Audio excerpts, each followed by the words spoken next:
Hello and welcome back to another character preview video. My name's Lumin and today we're having a look at Into the Dead, Our Darkest Days. Into the Dead, Our Darkest Days is a side-scrolling shelter survival game that tasks you with guiding a desperate group of zombie apocalypse survivors to safety. Craft weapons, scavenge resources, balance your group's needs, and try to get everyone out of danger alive. Plan wisely, stick together, and above all else, keep moving if you want to make it out. Also, pick from a list of pretty interesting choices for characters, which is obviously why we're here. If you'd like to do a deep dive to discover all there is to discover about Into the Dead, Our Darkest Days, you can find some links below, and as always, there will be timestamps. Use them. Find what you're looking for and leave satisfied. As we jump in here, I will just say that it's a pretty simple way of selecting your characters, but it's very impactful. You choose your survivors here. They come in couples or pairs, and each of them has their own abilities that will help you out. They also have their own backstories, and your game and the gameplay will change based on the characters that you pick. Alright? Alright. Let's get started. And let's enjoy this amazing looking artwork together as well, because it's all pretty fantastic. First up, we have Tracy and Wayne. Tracy went to the rodeo to protest their treatment of horses.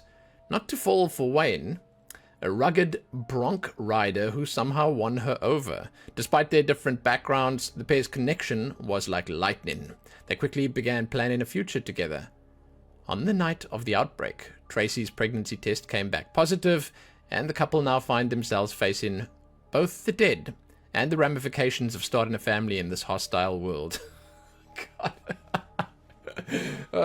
End me now. It's such a terrible way to start. It's like, hey man, zombie apocalypse meets baby. Thanks. Wow. Cannot think of a worse combination. But, hey, here we go. Tracy has a will to live. And I love how right next to it, Wayne is a thrill seeker. It's terrible. What is this, dude? They're trying to stress me out so much, and I haven't even started reading this yet. Okay, sorry. Let's get back on track here.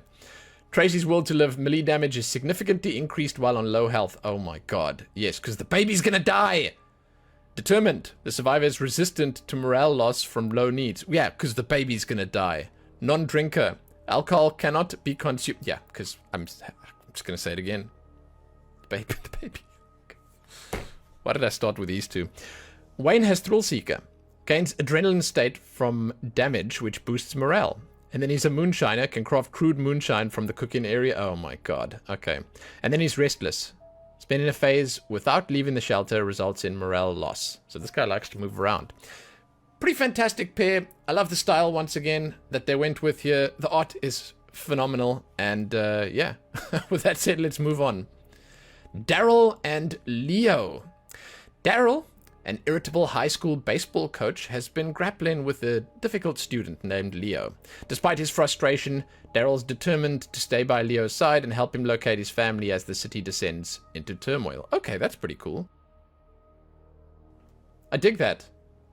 I like that a lot, actually. And, I mean, goddamn. Look at these two. Excellent. Darrel has an iron stomach, can eat anything without getting an upset stomach. He's a whittler. Melee weapons are cheaper to craft. And he's a bad cook. Can only cook slop at the cooking station. Okay, and then Leo is tough. He takes less damage in combat. He's a slugger. Increased damage when using melee weapons, and is voracious. He loses more hunger each phase.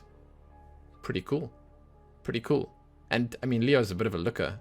Man, look at that. Phenomenal. Phenomenal.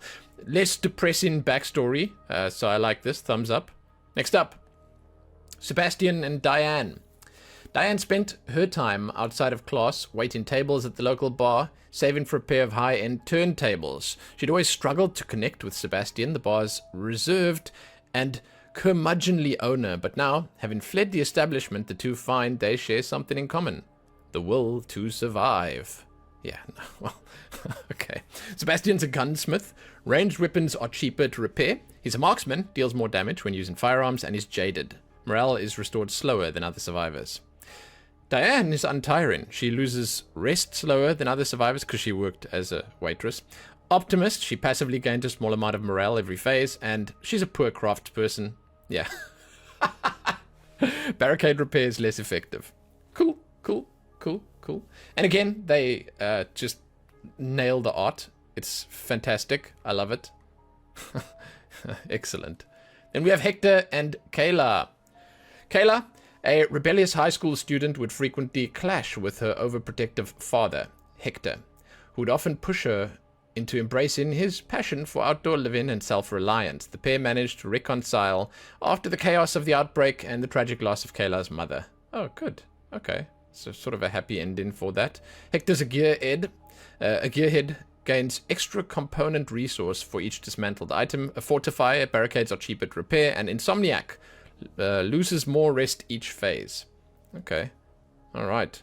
And Kayla is evasive, small chance of not taking damage in combat. Escape artist, create more lockpicks when crafting at the workbench, and lightweight, reduces backpack space. Huh. Okay. It's pretty cool. I mean, they seem like a decent combo as well. Then we have Daphne and Penny. Daphne, a dedicated therapist, was helping her patient Penny manage her intrusive thoughts and violent impulses. However, as the city fell to the undead, the pair started relying on each other in ways they never anticipated. Daphne has first aid training. Medical items are cheaper to craft. She's a good cook. Recipes generate more food at the cooking station, and she's a pacifist. She does less damage. Not no damage, less. Penny's a blade expert. Increased damage when using a bladed weapon. She's sneaky. She makes less noise when scavenging, and she's haunted. Undead attacks may also add a trauma state. So that kind of sucks. Wow. But another very interesting combination of characters. I love it. And that will bring us back to the beginning. So there you go. Into the Dead, Our Darkest Days. They have a really cool, I want to say colorful collection of characters. I don't know if that's the best word. Interesting is probably the best to use. It's a safe... Yeah, oh my god, I don't want to think about it. It's awesome. It's awesome. I've played a bit of the game myself, and it really is a lot of fun. It's nice how much the characters actually matter, and you get attached to them. So the choice is kind of like, it's an important one. You pick the ones that you sort of vibe with, that you synergize with, that you can sort of, relate to maybe, or something like that. Or don't pick those. Maybe pick the one that's furthest away so you feel nothing. Either way, anyway, I love the art.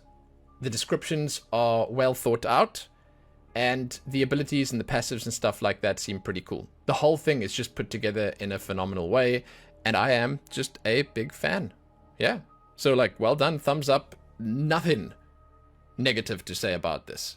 Like, literally nothing. They've covered all their bases with the types of characters that they have here, and they've presented it in a phenomenal way. And then the game rocks as well. So it's like, thumbs up, thumbs up, thumbs up. If I had 3 thumbs to point up, I would. There you go. Hey, if you guys have jumped into the Dead, Our Darkest Days, I'd love to hear from you what you think, if you've been having fun, and all the rest. You can give this video a like, and share it, and do all that other good stuff. You can find my links below. My coffee page, my Twitch channel. Check them out. There you go. And if you're playing this game, enjoy. Happy that.